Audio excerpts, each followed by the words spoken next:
Hi, welcome back to Leadership Talk with Marshall. Welcome, Marshall. Hello, hello, hello. You know, in my interactions with you, Marshall, it quickly became clear that you care a lot about language. And what I mean is the language that we use as leaders. And there's one three-letter word that you're particularly aware of. And you called me out many times on this, to the point where you even charge a fine to those who use this word. Can you share a little bit more about this? Well, I think the word you're talking about is a three-letter word is but. So That's there are three words that I'm very sensitive to in terms of communication: no, but, or however. No, but, however. And with my clients, I fine them money, and you've been fined yourself for using these words to begin a sentence. Now, if somebody talks to me, and the first one I would no, would I just shut up here? Well, but, what does but mean? Disregard everything you said, and however is just a fancy word for but. No, but, or however. So when somebody talks to us, very important to be sensitive to the language we use. Now, one of my clients was stubborn and opinionated. Stubborn and opinionated. I'm reviewing his feedback report. He said, "But Marshall," I said, "that's free." I said, "If you ever do that again, I'm going to fine you $20. He said, "But Marshall, 20. sounds No, 40. No, 60, 80, 100. He lost $420 in an hour and a half. At the end of the hour and a half, he said, "Thank you. I had no idea. I had no idea." He became so much better at listening, just learning this very simple thing. Don't say no, but, or however. By the way, you've also done this one. What's the most common phrase people utter when people tell us something we agree with? No, I agree with you. No, yeah. No, yeah, you're right. No, yeah, you're right. No, I agree with you. Now, if we agree with someone, why do we always say, no, I agree with you? Let me explain why. No, I agree with you. What that means is, no, Marshall, of course I agree with you. And of course, I already knew what you were saying, and you're confusing me with someone who you think may need to hear you right now. You can be quiet. We are so afraid that the other people might not understand how brilliant we are. It's so hard for a smart, successful person to listen to someone tell us something we already know without us pointing out we already knew it. Now, the next time some young person comes to you with an idea that you think is a great idea, they report to you, you did already know it. Who cares? Just say great idea. Just say great idea. We don't have to point out we know more than everyone we've ever met. Just let them have their great idea. Yeah, it's not a contest.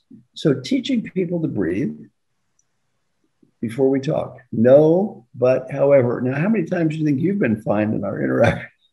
My gosh, I can't count, but I remember in our first sessions, and because you pointed it out, and that's one of the things that I think coaching does for you. It's a fresh perspective. It's that, extra set of eyes and ears.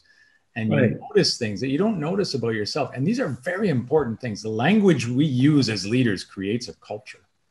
So I've tried hard. I don't know if I'm quite there yet, Marshall, but I've tried hard not to start sentences with now, because I immediately have a flashback of Marshall throwing a fine at me. So yeah. Let me give you a funny story. I was interviewed in the New York Post years ago. My book, What Got You Here Won't Get You There, had just come out. I was interviewed in the New York Post, and this reporter came in with a bad attitude.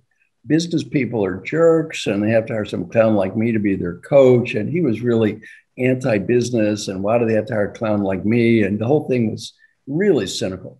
After about 5 minutes, I said, "You think my clients are bad? You're worse. Every sentence you start with no, but, or however. For my client, I find you $20. He goes, "Well, I don't do that." I said, "You do it constantly, over and over. It's, you're talking about them. Look in the mirror." Well, the guy's getting annoyed with me. So I started going, every time he talks, I'm 20, 40, 60. So he said, "But 80. He goes, "I didn't say but." I said, "Yes, you did." He said, "No, I didn't." "Why didn't you say that?" "Yeah, you did." He said, "I did not say that." I said, "Oh, you're sure you didn't say it?" "Positive." I said, "What's that little box there?" "Oh, it's a tape recorder." No. It's a tape recorder. Now, why don't we hit that? Has a replay button. So why don't we hit that rewind and listen to what you said? "Yeah, let's do that." It's a rewind. But then he goes, "Oh my goodness." He goes home. He wrote the nicest story. And to his credit, he wrote the nicest story. He goes home and he listened to the tape. And he started counting how many times he did that. And he wrote the story. You know what he said? Oh, then it gets worse. Then he talks to his wife. He says, I don't do this to you, do I? And she called you and said, "Thank you, Marshall. Finally." I don't do this to you, do I? Of course, it is my fault. Other than constantly, you don't do this. Well, he listened to the tape and he wrote the nicest story. You know what he said? I went into this interview with, let's talk about what's wrong with them. Hmm. After this dialogue, you know, I realized, who am I to judge them? Who am I to be judging other people? You know, look in the mirror. You know, we can all do better. So he wrote a wonderful story, just learning this. Don't say no, but, or however. And let me give you one other variant. Don't say that's great, but. You know, your kid comes home from school. I made 4 A's and a B. What's your first reaction? That's great, but why'd you get the B? That's a kid thing, and that's great, but why do I have a jerk like you for a father? Well, you know, it's very important. Don't say that's great, but. What impact does that word but have on recognition? It kills everything that you said before it. Yeah.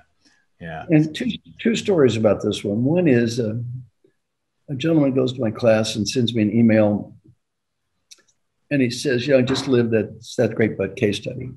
So my kid came home from school with 5 A's and a B. And I remembered, and I said, "That's great, Daddy's proud." Then he wrote, my son sat there in silence. And he repeated, "Well, Daddy's proud." And then he said, my son said, "When are you going to start yelling at me?" Oh, wow. "I'm not going to yell at you." He said, "I'm proud of you." He said, "My child was so happy." That's one story. The second email was worse. Another father sent me an email and said, "I came at home after class. I told the story of that email and the other father to my children. I thought it was a funny story." Hmm. My son said, "Daddy, do you think that story was bad? I made 5 A+ and 1 A. And you told me that's great, bud." It was the saddest I've ever been in my life. His son was the valedictorian, #1 student of his high school, #1 student in the whole school. What message from Daddy? Not good enough, not good enough, not good enough. When we say that is great, but to people, what do we teach them? There is no but. All there ever is but. So before you say no, but, however, that's great, but, breathe. Breathe.